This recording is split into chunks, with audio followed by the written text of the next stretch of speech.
ಎಲ್ಲೋ ಅದು ನಮ್ಮ ಮಾನ ಮರ್ಯಾದೆ ತೆಗಿಯೋಕ್ಕೆ ಯಾರಾದರೂ ಒಬ್ರು ಇದ್ದೇ ಇರ್ತಾರೆ.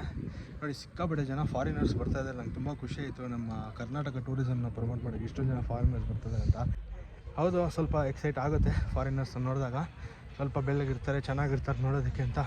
ಬಟ್ ಅದಕ್ಕೆ ಅಂತ ಅವ್ರ ಮುಂದೆ ಸೂರ್ಯ ಬಂದ್ಬಿಟ್ಟು ತಲೆ ಮೇಲೆ ಇದ್ದಾನೆ, ಚಚ್ಚಿ ಬಿಸಾಕ್ತಾನೆ ಸೂರ್ಯ. ನೀನು ಹೋಗ್ತೀನಿ ಯಾವಾಗಿದ್ದು ಮುಗಿಯುತ್ತೆ ಅಂದ್ಕೊಂಡ್ರೆ ಇನ್ನು ಮುಗಿತಾನೆ ಇಲ್ಲಲ್ಲ ಗುರು, ಇದು ಹೋಗ್ತಾನೆ ಐತಿನ.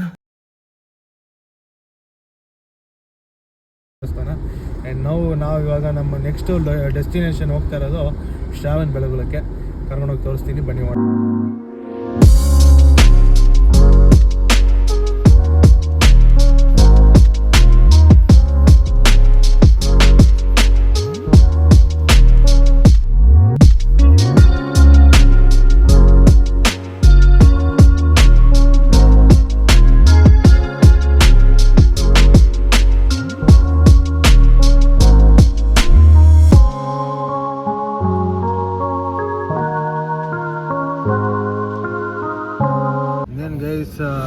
ರೀಚ್ ಆಗೋದೆ ನೋಡಿ. ಇನ್ನೇನು ನಾಳೆ ಬಂದು ರಾಮ ಮಂದಿರದ ಉದ್ಘಾಟನೆ ಐತೆ.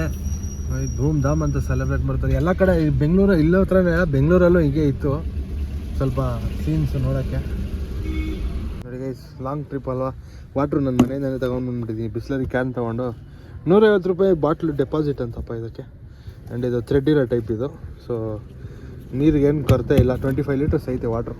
ಸ್ವಲ್ಪ ಹೊರಗಡೆ ಏರಿಯಾ ಹಿಂಗಿದೆ, ಹೋಟೆಲ್ಸು, ಆಮೇಲೆ ಈ ಥರ ಚಿಕ್ಕ ಚಿಕ್ಕ ಅಂಗಡಿಗಳೆಲ್ಲ ಇದೆ. 600 ಸ್ಟೆಪ್ಸ್ ಐತಂತೆ, 1 ಅವರ್ ವಾಕು. ನೋಡೋಣ ಏನಾಗುತ್ತೆ ಅಂತ. ಪಾರ್ಕಿಂಗ್ ಐತೆ ವಿಶಾಲವಾಗಿ, ರೋಡ್ ತುಂಬ 50 ರೂಪಾಯಿ ಪಾರ್ಕಿಂಗ್ ಚಾರ್ಜ್. ಗೈಸ್ ಫಾರಿನರ್ಸು ಬರ್ತಾರೆ ಗೈಸ್ ಇಲ್ಲಿಗೆಲ್ಲ. ಇಲ್ಲಿಂದ ಸ್ಟೆಪ್ಸ್ ಸ್ಟಾರ್ಟ್ ಆಗುತ್ತೆ.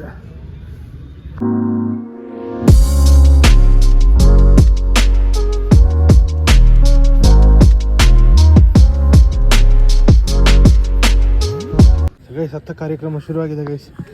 ಶೂಸ್ ಹಾಕೊಂಡು ಬಂದೆ ನೆಮ್ಮದಿಯಾಗಿ ಹತ್ತೋದು ಈಸಿಯಾಗಿ ಅಂತ. ಬಟ್ ಶೂಸ್ ಅಲೌಡ್ ಇಲ್ಲ, ಇಲ್ಲೇ ಕೆಳಗಡೆ ಬಿಟ್ಟು ಹೋಗ್ಬೇಕು. ಆ್ಯಂಡ್ ಲಕ್ಕಿಲಿ ಸಾಕ್ಸ್ ಹಾಕ್ಕೊಂಡು ಬಂದಿದ್ದೆ ನಾನು. ಇಲ್ಲಾಂದರೆ ಅದೊಂದು 100 ರೂಪಾಯಿ ಖರ್ಚು. ಇವಾಗ ಸಾಕ್ಸ್ ಬೇಜಾನ್ ಜನ ಮಾರ್ತಾವ್ರಲ್ಲ ಸಾಕ್ಸ್ನ. ಲಕ್ಕಿಲಿ ಸಾಕ್ಸ್ ಹಾಕ್ಕೊಂಡ್ಬನ್ನಿ. ಶೂಸ್ ಅಂದರೆ ಬರೀ ಕಾಲು ಮಾತ್ರ ಬರಬೇಡಿ, ಹೀಟ್ ಇದೆ ಫ್ಲೋರು. ಆ್ಯಂಡ್ ನಂದು ಬೇರೆ ಸಣ್ಣ ಇದೆ ಸಾಕ್ಸ್, ಅಷ್ಟೊಂದು ದಪ್ಪ ಇಲ್ಲ. ಹೀಟ್ ಹೊಡಿತಾ ಇದೆ, ಐ ಕುಡ್ ಫೀಲ್ ಇಟ್. ಮೇಲೆ ಹೋಗ್ತಾ ಮಾತಾಡೋಣ. ಸೊ ಗೈಸ್ ಸಿಕ್ಕಾಪಟ್ಟೆ ಹೀಟ್ ಹೊಡಿತಾ ಇದೆ. ಫಕ್, ಭಯಂಕರ ಹೀಟ್ ಇದೆ ಗೈಸ್. ಈ ಥರ ಒಂದು ಟವಲ್ ತೊಗೊಂಬನ್ನಿ, ಒಂದು ಸ್ವಲ್ಪ ವಾಟರ್ ಬಾಟ್ಲ್ ಹಿಡ್ಕೊಂಬನ್ನಿ. ಹತ್ತೋದು ಸ್ವಲ್ಪ ಕಷ್ಟನೇ, ಸ್ಟೀಪ್ ಇದೆ. ಬಟ್ ಆದಷ್ಟು ನೀವು ಸ್ವಲ್ಪ ಬೆಳಗಿನ ಟೈಮು ಇಲ್ಲಾಂದರೆ ಸೂರ್ಯ ಮುಳುಗಿದ ಮೇಲೆ ಮಾಡಿ. ನಾನು ಒಳ್ಳೆ 12 ಗಂಟೆ ಟೈಮಲ್ಲಿ ಮಾಡ್ತಿದ್ದೀನಿ. ಸೂರ್ಯ ಬಂದ್ಬಿಟ್ಟು ತಲೆ ಮೇಲೆ ಇದ್ದಾನೆ, ಚಚ್ಚಿ ಬಿಸಾಕ್ತಾನೆ ಸೂರ್ಯ. ಮನೆ ಮೇಲೆ ಹೋಗ್ತಾ ಮಾತಾಡೋಣ. ಬೈ ಚಾನ್ಸ್ ಇದೆ ಟವಲ್ ತೊಗೊಂಬಂದಿಲ್ಲ, ಏನು ಟೆನ್ಷನ್ ಇಲ್ಲ ಗೈಸ್. ಕೆಳಗಡೆ ಬಂದರೆ ಟೋಪಿಗಳು ಸಿಗ್ತವೆ, 100, 150 ಕೊಟ್ಟು ತೊಗೋಬೋದು. ಅದನ್ನು ಸೂವಿನಿಯರ್ ಆಗೋ ಇಟ್ಕೋಬೋದು. ಬಟ್ ನಾ ಟವಲ್ ಇತ್ತು, ಸೊ ಹಂಗೆ ನಡ್ಕೊಂಬಂದೆ ಗೈಸ್.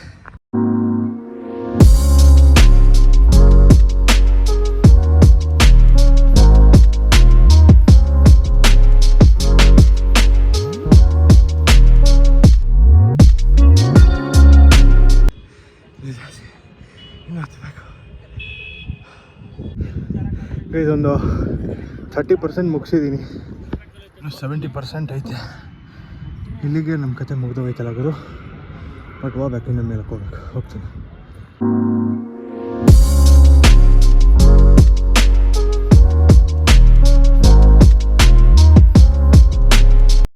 ಶಿಷ್ಯ ಒಳ್ಳೆ ಐಡಿಯಾ ಮಾಡ್ಕೊಳ್ತಾರೆ, ಇಂಜಿನಿಯರ್ ಇರಬೇಕೇನೋ ಅದಕ್ಕೆ.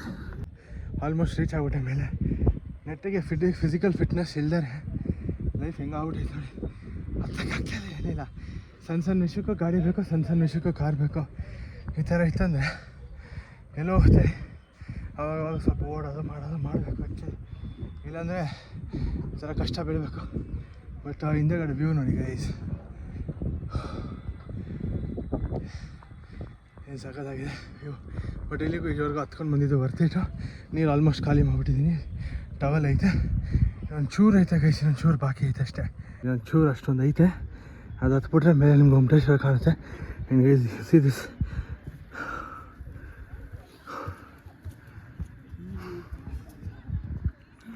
ಫೋರ್ಟ್ಗಳ ಥರ ಹೆಂಗೆ ಕಟ್ಟೋರು ನೋಡಿ. ಕಾಲು ನೋಡಿ ಹೆಂಗೈತೆ ಇದಕ್ಕೆ. ಇವಾಗಿನ ಕೆತ್ತನೆ ಆರ್ಕಿಟೆಕ್ಚರ್ಗಳು ಆವಾಗಿನ ಟೈಮಲ್ಲಿ.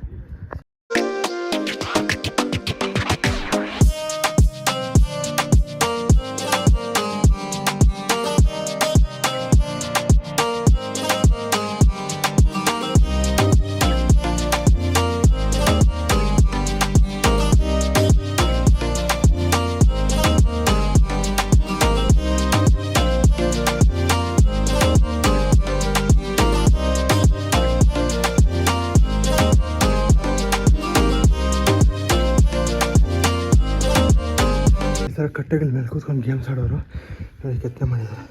ಇವಾಗೇನು ಲೂಡೋ ಅಂತೀವಿ, ಅವಾಗ ಕೆತ್ತನೆ ಮಾಡೋರು ನೋಡಿ. ಸೊ ಗೈಸ್ ಇದನ್ನು ಬಂದು ಅಖಂಡ ಬಾಗಿಲು ಅಂತಾರಂತೆ. ಬನ್ನಿ ಒಳಗಡೆ ಗೈಸ್ ಇದು ನೋಡಿ ಇಂಟೆನ್ಸು. ಈ ಥರ ಎಲ್ಲೂ ನೋಡಿಲ್ಲ ಗುರು. ಕಲ್ಲುಗಳನ್ನ ಕತ್ತಿ ಆ ಕಲ್ಲನ್ನ ಮುರಿತಾರೆ, ಅದ್ರ ಮೇಲೆ ಗೋಪುರ ಥರ ಏನೋ ಕಟ್ಟಿ. ಓ ಮೈ ಗಾಡ್, ಆವಾಗಿನ ಟೈಮಲ್ಲಿ ಹೆಂಗವ್ರು ಆರ್ಕಿಟೆಕ್ಚರು. ಹೋಗ್ತಾನೆ ಯಾವಾಗಿದ್ದು ಮುಗಿಯುತ್ತೆ ಅಂದ್ಕೊಂಡ್ರೆ ಇನ್ನು ಮುಗಿತಾನೆ ಇಲ್ಲಲ್ಲ ಗುರು. ಇದು ಹೋಗ್ತಾನೆ ಐತಿನ್ನ. ಗೈಸ್ ಫೈನಲಿ ಹಿಯರ್ ನೋಡಿ, ಅಲ್ಲಿದ್ದಾರೆ ನಮ್ಮ ಹಿಂದೆ ಗೋಮಟೇಶ್ವರರು. ಆ್ಯಂಡ್ ಎದುರುಗಡೆ ಇಲ್ಲಿ ದೇವಸ್ಥಾನ ಇದೆ, ಕಣ್ಣು ತೋರಿಸ್ತೀನಿ ಬನ್ನಿ.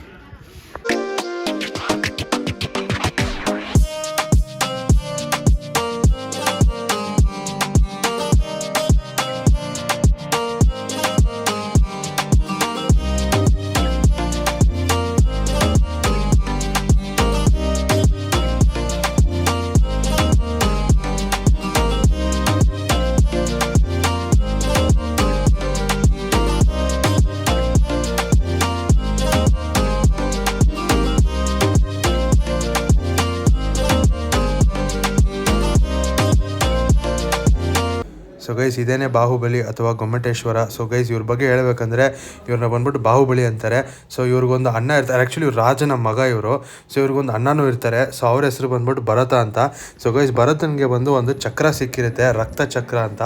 ಸೊ ಅವ್ರೇನು ಮಾಡ್ತಾರೆ ಅಂದರೆ ಆ ರಕ್ತ ಚಕ್ರ ಪವರಲ್ಲಿ ಬಂದು ಫುಲ್ ವರ್ಲ್ಡ್ನೇ ಗೆಲ್ಲಬೇಕು ಅಂತ ಹೋಗ್ತಾರೆ. ಸೊ ಹೋಗೋ ಟೈಮಲ್ಲಿ ಏನಪ್ಪ ಆಗುತ್ತೆ ಅಂದರೆ ಅವರು ರಕ್ತ ಚಕ್ರನ ಬಿಡ್ತಾರೆ. ಸೊ ಬಿಟ್ಟಾಗ ಅದು ಯಾರೆಲ್ಲ ಹೋಗ್ಬಿಟ್ಟು ರಕ್ತ ಚಕ್ರ ಬಂತು ಅಂತ ಸರೆಂಡರ್ ಆದರೂ ಅವ್ರ ಮೇಲೆ ಪೀಸ್ ಆಗಿರ್ತಾರೆ. ಯಾರು ರಕ್ತ ಚಕ್ರಕ್ಕೆ ಬಂದು ಚಾಲೆಂಜ್ ಮಾಡ್ತಾರೋ ಅವ್ರ ಮೇಲೆಲ್ಲ ಯುದ್ಧಕ್ಕೆ ನಿಲ್ತಾರೆ. ಸೊ ಎಲ್ಲನೂ ಗೆದ್ಕೊಂಡು ವಾಪಸ್ ಬರುವಾಗ ಇವ್ರ ಕೋಟೆ ಹತ್ರ ಬಂದಾಗ ರಕ್ತ ಚಕ್ರ ನಿಂತೋಗುತ್ತಂತೆ. ಯಾಕಪ್ಪ ನಿಂತೋಯ್ತು ಅಂತ ಅಕ್ಕಪ್ಪ ಮಂತ್ರಿಯವ್ರು ಕೇಳಿದ್ರೆ, ರಾಜರೇ ನೀವು ಬಂದು ನಿಮ್ಮ ತಮ್ಮನ್ನ ಗೆದ್ದಿಲ್ಲ ಅಂತಾರಂತೆ. ಸೊ ಅದಕ್ಕೆ ಬಂದು ಅವ್ರ ತಮ್ಮಂಗೂ ಸರೆಂಡರ್ ಆಗುವಂಥ ಬಾಹುಬಲಿಗೆ ಹೇಳ್ತಾರಂತೆ. ಸೊ ಬಾಹುಬಲಿ ಹೇಳ್ತಾರಂತೆ, ಇಲ್ಲ ನಾನು ನಿನ್ನ ಅಣ್ಣ ಅಂತ ಮರ್ಯಾದೆ ಕೊಡ್ತೀನಿ ಹೊರತು ನಾನು ನಿಮಗೆ ಒಂದು ರಾಜ ಅಂತ ಮರ್ಯಾದೆ ಕೊಡೋದಿಲ್ಲ. ಸೊ ನೀನು ಬಾ ಬೇಕಾದರೆ ನನ್ನ ಮೇಲೆ ಯುದ್ಧ ಮಾಡು ಅಂತಾರಂತೆ. ಸೊ ಮಂತ್ರಿಗಳೆಲ್ಲ ಬಂದು ಡಿಸೈಡ್ ಮಾಡ್ತಾರೆ, ಇವಾಗ ನೀವು ಇಬ್ಬರು ಯುದ್ಧ ಮಾಡಿದ್ರೆ ಎಲ್ಲರೂ ಸಾಯ್ತಾರೆ, ಜನ ಸಾಯ್ತಾರೆ. ಸೊ ಅದಕ್ಕೆ ವೆಪನ್ಸ್ ಇಲ್ದಂಗೆ ಜಗಳ ಆಡಿದ್ದಾರೆ, ವಾರ್ ಮಾಡಿ ಅಂತ ಹೇಳ್ತಾರೆ. ಸೊ ಆ ವಾರಲ್ಲಿ ದೃಷ್ಟಿ ಯುದ್ಧ ಮತ್ತು ಜಲ ಯುದ್ಧ ಮತ್ತು ಮಳ್ಳ ಯುದ್ಧ ನಡೀತದೆ.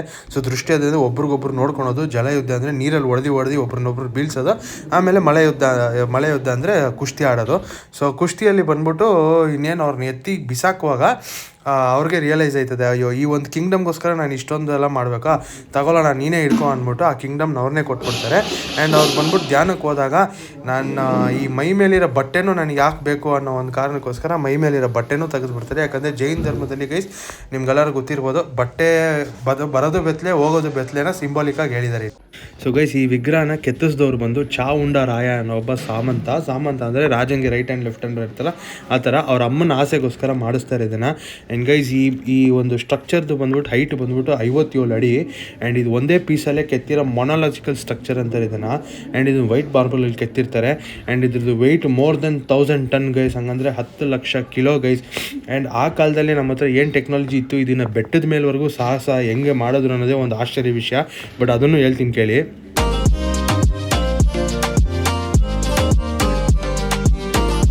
ಸೊ ಗೈಸ್ ನೀವು ನೋಡ್ಬೋದು ಆ ಬೆಟ್ಟಕ್ಕೂ ಮತ್ತು ಈ ಕಲ್ಲಿಗೂ ಸಂಬಂಧನೇ ಇಲ್ಲ. ಬಟ್ ಈ ಒಂದು ಕಲ್ಲನ್ನ ಇಲ್ಲ ಈ ಒಂದು ವಿಗ್ರಹನ ಹೆಂಗೆ ಮೇಲ್ ತಂದರು ಅಂದರೆ ನೀವು ಇಲ್ಲಿ ನೋಡ್ಬೋದು, ಇಲ್ಲೊಂದು ವಿಗ್ರಹ ಇದೆ, ಇದರಲ್ಲಿ ಒಂದು ಕ್ಲೂ ಇದೆ.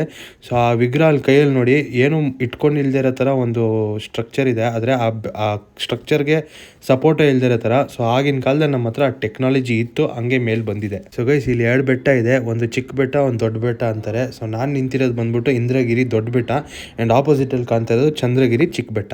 ಸೊ ಗೈಸ್ ಈ ಬಾಹುಬಲಿ ವಿಗ್ರಹಕ್ಕೆ ಬಂದ್ಬಿಟ್ಟು ಪ್ರತಿ 12 ವರ್ಷಕ್ಕೊಂದ್ಸಲಿ ಮಸ್ತಕ ಅಭಿಷೇಕ ನಡೀತದೆ. ಸೊ ಲಾಸ್ಟ್ ಆಗಿದ್ದು 2018ಅಲ್ಲಿ, ನೆಕ್ಸ್ಟ್ ಆಗೋದು 2030ರಲ್ಲಿ. ಮೇಲೆಲ್ಲ ತೋರಿಸ್ಬಿಟ್ಟೆ ನಿಮಗೆ, ತೋರಿಸ್ಬಿಟ್ಟಿವಾಗ ಕೆಳಗಡೆ ಇಳಿತಾ ಇದ್ದೀನಿ. ಏನೋ ಸ್ವಲ್ಪ ಕೆಳಗಡೆ ಇಳಿದೋಗ್ಬಿಟ್ಟು ಸಿಗ್ತೀನಿ. ಎಲ್ಲ ಮುಗೀತು, ಎಲ್ಲೋದು ನಮ್ಮ ಮಾನ ಮರ್ಯಾದೆ ತೆಗಿಯೋಕ್ಕೆ ಯಾರಾದರೂ ಒಬ್ರು ಇದ್ದೇ ಇರ್ತಾರೆ ನೋಡಿ. ಸಿಕ್ಕಾಪಟ್ಟೆ ಜನ ಫಾರಿನರ್ಸ್ ಬರ್ತಾ ಇದ್ದಾರೆ, ನಂಗೆ ತುಂಬ ಖುಷಿ ಆಯಿತು ನಮ್ಮ ಕರ್ನಾಟಕ ಟೂರಿಸಮ್ನ ಪ್ರಮೋಟ್ ಮಾಡೋಕ್ಕೆ ಇಷ್ಟೊಂದು ಜನ ಫಾರಿನರ್ಸ್ ಬರ್ತಿದ್ದಾರೆ ಅಂತ. ಆ್ಯಂಡ್ ಗೈಸ್ ಇಲ್ಲಿ ಎಷ್ಟು ಹೆಂಗೆಲ್ಲ ಮಿಸ್ಬಿಹೇವ್ ಮಾಡ್ತಾ ಇದ್ದಾರೆ ಅಂದರೆ ಜನ, ಲೋಕಲ್ ಅವರು. ನಾನು ಹೇಳೋಕ್ಕೂ ನನಗೆ ಯಾಕೆ ಬೇಕು ಬಿಡಿ. ಬಟ್ ಗೈಸ್ ತುಂಬ ಆಸೆ ಆಗುತ್ತೆ ಗೈಸ್ ಇದು ನಿಜವಾಗ್ಲೂ. ಫಾರಿನರ್ಸ್ ಮುಂದೆ ನಮ್ಮನ್ನವ್ರು ಏನು ಅನ್ಕೊಳ್ಳ, ಅವ್ರು ಹೋಗಿ ಅವ್ರ ದೇಶದಲ್ಲಿ ಎಷ್ಟು ಕಚ್ಚಡವಾಗಿ ಮಾತಾಡ್ತಾರೆ ಅಂದರೆ ನಮ್ಮ ಬಗ್ಗೆ ಅಷ್ಟು ಕಚ್ಚಡವಾಗಿ ಮಾತಾಡ್ತಾರೆ. ನಮಗೇನೋ ಖುಷಿ ಆಯ್ತದೆ, 5 ನಿಮಿಷ ಖುಷಿ ಅಷ್ಟೇ, ಅದಲ್ಲ. ಹೌದು ಸ್ವಲ್ಪ ಎಕ್ಸೈಟ್ ಆಗುತ್ತೆ ಫಾರಿನರ್ಸ್ ನೋಡಿದಾಗ, ಸ್ವಲ್ಪ ಬೆಳ್ಳಗಿರ್ತಾರೆ, ಚೆನ್ನಾಗಿರ್ತಾರೆ ನೋಡೋದಕ್ಕೆ ಅಂತ. ಬಟ್ ಅದಕ್ಕೆ ಅಂತ ಅವ್ರ ಮುಂದೆ ಹೋಗ್ಬಿಟ್ಟು ಅವ್ರ ಬಗ್ಗೆ ಏನೋ ಹೂ ಅನ್ನೋದು ಆ್ಯಂಡ್ ಬರ್ದೇ ಇರೋ ಇಂಗ್ಲೀಷಲ್ಲಿ ಮಾತಾಡೋದು. ಗ್ಲೋಬಲ್ ಲೆವೆಲಲ್ಲಿ ನಮ್ಮದು ಇಂಡಿಯಾದೊಂದು ಇಮೇಜ್ ಏನಿದೆ ಅದು ಚೆನ್ನಾಗಿದೆ ಗೈಸ್. ಅದನ್ನು ಮೇಂಟೈನ್ ಮಾಡೋಕ್ಕೆ ರೆಸ್ಪಾನ್ಸಿಬಿಲಿಟಿ ನಮ್ಮದೇ. ದಯವಿಟ್ಟು ಅದನ್ನು ಮೇಂಟೈನ್ ಮಾಡಿ.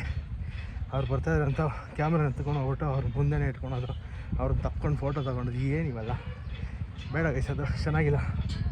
ಗೈಸ್ ಗ್ಲೋಬಲ್ ಲೆವೆಲಲ್ಲಿ ನಮ್ಮ ಇಮೇಜ್ನ ಕಾಪಾಡಿ. ನಾನು ಇನ್ನೇನು ಶ್ರಾವಣಿಗೆಲ್ಲ ಇಳಿದು ಬಂದ್ಬಿಟ್ಟೆ. ಸೊ ನಾನು ಈ ಜೈನ್ ಟೆಂಪಲ್ ಮೇಲೆ ಹೋಗಿ ಮುಗಿಸ್ಕೊಂಡು ಬಂದ್ಬಿಟ್ಟೆ. ಅಲ್ಲಿದೆ ನೋಡಿ ಮೇಲೆ ಟೆಂಪಲ್ಲು ಅಲ್ಲಿರೋದು. ಆ್ಯಂಡ್ ಜಸ್ಟ್ ಬರೀ ಟೆಂಪಲ್ ನೋಡ್ಕೊಂಡು ಹೋದ್ರೆ ಚೆನ್ನಾಗಿರುತ್ತೆ. ಸೊ ಒಂಚೂರು ಲೋಕಲ್ ಸಿಟಿ ಇದೆ ಇಲ್ಲಿ, ಅದಕ್ಕೆ ಇನ್ನೂ ಒಂದು ರೌಂಡ್ ಆಗ್ತಾಯಿದ್ದೀನಿ. ಏನೇನು ಸಿಗುತ್ತೆ ಏನೇನು ಸಿಗೋಲ್ಲ ಅಂತ ನೋಡಿದೆ. ನೋಡಿ ಹೊರಗಡೆ ಬಂದ ತಕ್ಷಣ ಒಂದು ಹೋಟ್ಲಿದೆ, ಹಂಗೆ ಒಂದು ಮೆಡಿಕಲ್ ಶಾಪ್ ಇದೆ, ಅಲ್ಲೊಂದು ಸಿಗರೇಟ್ ಅಂಗಡಿ ಐತೆ, ಇಲ್ಲಿ ಹಿತ್ತಾಳೆ ಅಂಗಡಿಗಳೈತೆ. ನಂಗಿಂದ ಸ್ವಲ್ಪ ಮುಂದಕ್ಕೆ ಹೋದರೆ ಇನ್ನೊಂದು ಮೆಡಿಕಲ್ ಸ್ಟೋರ್ ಐತೆ, ಹೋಟ್ಲ್ಗಳೈತೆ. ಸೊ ಬೇಸಿಕಲಿ ಹಾಸ್ಪಿಟಾಲಿಟಿ ಜಾಸ್ತಿ ಇದೆ. ಆ್ಯಂಡ್ ಇಲ್ಲಿ ಲಾಡ್ಜಿಂಗ್ ಎಲ್ಲ ಐತೆ, ಮೇಲೆಲ್ಲ ನೋಡಿ ಲಾಡ್ಜಿಂಗ್ ಇದೆ. ಆ್ಯಂಡ್ ಜ್ಯೋತಿಷ್ಯ ಅಂಗಡಿಗಳು ಬೇಜಾನ್ ಐತೆ ಸರಿ, ಟೂರ್ಸ್ ಆ್ಯಂಡ್ ಟ್ರಾವೆಲ್ಸ್ ಇದೆ. ಇಲ್ಲೆಲ್ಲೋ ಲೆಫ್ಟ್ ಹೋದರೆ ಐ ಥಿಂಕ್ ಒಂದು ಲೋಕಲ್ ಮಾರ್ಕೆಟ್ ಕೂಡ ಇದೆ ಗೈಸ್. ನೋಡಿ ಲೋಕಲ್ ಮಾರ್ಕೆಟ್, ಹೂವು ಗಿವ ಎಲ್ಲ ಸಿಗ್ತಾಯಿದೆ. ತಿರ್ಗಾ ಶೇರ್ ಆಟೋಗಳು ಅವು ಇವೆಲ್ಲ ಬೇಜಾನ್ ಸಿಗ್ತದೆ ನೋಡಿ. ಅಲ್ಲೇ ನಮ್ಮ ಮಾರ್ಕೆಟ್ ರೋಡ್ಸ್ ಇರ್ತಾವಲ್ಲ ಸೇಮ್ ಹಂಗೆ. ಆ್ಯಂಡ್ ಆವಾಗಲೇ ಹೇಳ್ದಂಗೆ ಅಯೋಧ್ಯ ಉದ್ಘಾಟನೆ ಇನ್ನೇನು ಸ್ಟಾರ್ಟ್ ಆಗೋಗುತ್ತೆ ನೋಡಿ. ಎಲ್ಲ ಫುಲ್ ಎಲ್ಲರೂ ರಾಮ ಮಂದಿರನ ವೆಲ್ಕಮ್ ಮಾಡ್ಕೊಳಕ್ಕೆ ಚೆನ್ನಾಗಿ ಫ್ಲಾಗ್ ಈಗೆಲ್ಲ ಹಾರಿಸಿ ನೀಟಾಗಿ ಮಾಡಿದ್ದಾರೆ ಗೈಸ್. ಚೆನ್ನಾಗಿದೆ ಊರು ಗೈಸ್. ನೋಡೋದಲ್ಲ ಇದೇನೇ ಬಂದು Bahubali temple are also called as Gommateshwara temple, Shravana Belagola ಊರಲ್ಲಿ. ಸೊ ನಿಮಗೊಂಚೂರು ಊರು ಕೂಡ ಲೈಟಾಗಿ ಹಂಗೆ ತೋರಿಸಿದ್ದೀನಿ. ಆ್ಯಂಡ್ ಮೇಲೆ ಬೆಟ್ಟದ ಮೇಲೆ ಕರ್ಕೊಂಡು ಹೋಗೋ ತೋರಿಸ್ತೀನಿ. ಆ್ಯಂಡ್ ಸೇಮ್ ಆಲ್ಮೋಸ್ಟ್ ಆ ಬಸ್ತಿ ಬೆಟ್ಟ ಹೋಗಿದ್ದಲ್ಲ ಗೈಸ್, ಅದೇ ಥರನೇ ಫೀಲಿಂಗು. ಬಟ್ ಏನಂದರೆ ಆ ಬಸ್ತಿ ಬೆಟ್ಟ ಒಂದು ಮಾಡ್ರನ್ ಸ್ಟ್ರಕ್ಚರು, ಇದು ಬಂದ್ಬಿಟ್ಟು ಏನ್ಷಿಯಂಟ್ ಆರ್ಕಿಟೆಕ್ಚರು, ಏನ್ಷಿಯಂಟ್ ಕತೆ ಇದು. ಸೊ ಆಲ್ಮೋಸ್ಟ್ 1200 ಇದು ಸೆಂಚುರಿವರೆಗೂ ಹೋಯ್ತದೆ ಇದು. So 9th ಸೆಂಚುರಿಯಲ್ಲಿ ಕಟ್ಟಿರೋದು. 9th ಸೆಂಚುರಿಯಲ್ಲಿ ದೇವಸ್ಥಾನ ಕಟ್ಟಿ ಎಲ್ಲ ಮಾಡಿದ್ದಾರೆ. ಸೊ ಆ್ಯಂಡ್ ಆಲ್ಸೋ ನಾನು ಇನ್ನೊಂದು ಹೇಳ್ದಂಗೆ ಫಾರಿನರ್ಸ್ ಎಲ್ಲ ಬಂದ್ರೆ ಅಂದರೆ ಐ ಥಿಂಕ್ ಸ್ವಲ್ಪ ನಾವು ಬಿಹೇವ್ ಮಾಡೋದು ಕಲಿಬೇಕು. ಅವ್ರ ಮುಂದೆ ನಾವು ಕೋತಿ ಹಂಗೆ ಆಡಿದ್ರೆ ಅವ್ರ ಊರಲ್ಲಿ ಹೋಗ್ಬಿಟ್ಟು ಇಂಡಿಯನ್ಸ್ ಕೋತಿಗಳಂತಾನೆ ಅಂತಾರೆ. ಸೊ ಐ ಥಿಂಕ್ ಗ್ಲೋಬಲ್ ಲೆವೆಲಲ್ಲಿ ನಮ್ಗೆ ಮರ್ಯಾದೆ ಹೆಂಗಿದೆ ಅಂದರೆ ನಿಮಗೆ ಗೊತ್ತು, ಅದನ್ನು ಉಳಿಸೋದು ಜವಾಬ್ದಾರಿನೂ ನಮ್ಮದೇ. ಸೊ ಯಾರೆಲ್ಲ ಆ ಒಂದು ಐಡಿಯಾ ಇಟ್ಟಿದ್ದೀರಾ ಅವ್ರಿಗೆಲ್ಲ ಒಂದು ಸ್ವಲ್ಪ ಹೇಳ್ಬಿಡ್ತೀನಿ, ದಯವಿಟ್ಟು ಹಂಗೆಲ್ಲ ಮಾಡೋಕ್ಕೆ ಹೋಗಬೇಡಿ. So with that being shed, ನಮ್ಮ ನೆಕ್ಸ್ಟ್ ಲೊಕೇಶನ್ ಕಡೆ ನಾವು ಹೊರಟಿದ್ದೀವಿ. ನಾವು ಹೋಗ್ತಾ ಇರೋದು ಇವಾಗ ಬಂದು